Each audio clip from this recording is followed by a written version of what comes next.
Ang lapis ay isang bagay na ginagamit sa pagsulat.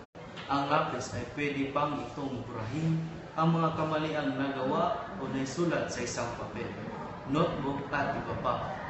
Dahil sa lapis ay dito ko naranasang umibig at sumulat sa taong mahal ko na hindi naging kami. Sa lapis ay dito ako nag-umpisang sumulat para sa babaeng mahal ko na nagbibigay kulay ng buhay ko.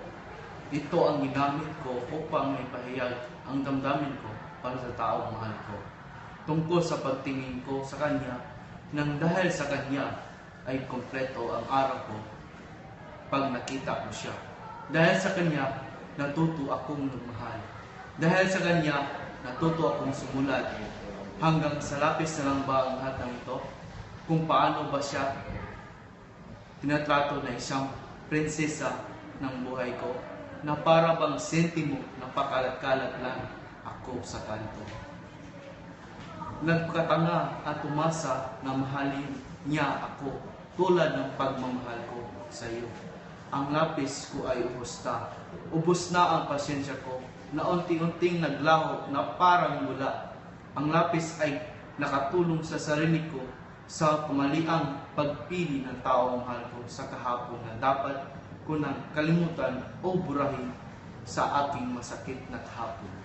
Pero mananatili itong isang kamaliang karanasan sa sarili ko na unti-unting kong buburahin at makalimot sa mas limuot na kahapon.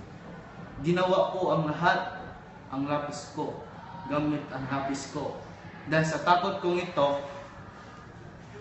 mawala ka sa puso ko. Hindi ko nagawang magtanong sa sarili ko kung takot ba rin ba siyang mapunta ako sa iba bilang isang prinsipe sa pusong inaasam ng iba. Dahil ang lapis ang ginamit ko upang may palabas ang galit, inggit, selos at sama ng loob ko sa iyo.